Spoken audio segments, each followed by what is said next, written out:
ముందుగా మేషరాశి గురించి తెలుసుకుందాం. ఈ రాశి వారికి ఈ వారం గురుగ్రహం ఉచ్చ స్థానంలో ఉన్నందున ఆర్థికంగా కలిసి వచ్చే సమయంగా చెప్పవచ్చును. గతంలో వృధాగా ఉన్న ఖర్చులకు చక్కటి పరిష్కారం లభిస్తుంది. అదేవిధంగా నూతన గృహాలు, స్థిరాస్తి ఏర్పాటు చేసుకోవడం జరుగుతాయి. అయితే శుక్రగ్రహం నీచ స్థానంలో ఉన్నప్పటికీ కొంచెం ధనం రావటంలో ఆలస్యమైన వారం ద్వితీయార్థంలో బాగా కలిసి వచ్చే సమయంగా చెప్పవచ్చును. వివాహం కావలసినటువంటి వారికి వాయిదాలు పడుతూ ఉంటాయి. అదేవిధంగా వైవాహిక దాంపత్య జీవితంలో రవి నీచ స్థానంలో ఉండటము, శుక్రగ్రహం నీచ స్థానంలో ఉండటం వలన కొంచెం మనస్పర్ధలు రావటము, చికాకులు లాంటివి తలెత్తడం అనేవి జరుగుతాయి.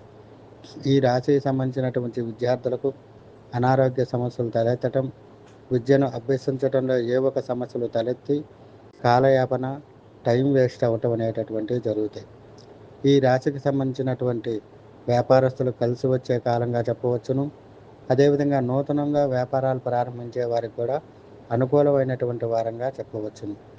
ఈ రాశి వారికి ముఖ్యంగా ఏదైతే ఆర్థికపరమైనటువంటి సమస్యలు ఉన్నప్పటికీ వాటిని అధిగమిస్తారో, శుక్రుడు నీచ స్థానంలో ఉండటం, అదేవిధంగా రవిగ్రహం నీచ స్థానంలో ఉండటం వల్ల వస్తున్నటువంటి సమస్యలను అధిగమించడానికి శివాలయంలో ఆదివారం రోజు కేజింబావు గోధుమలు, కేజింబావు అలసందలు దానంగా ఇవ్వాల్సి ఉంటుంది.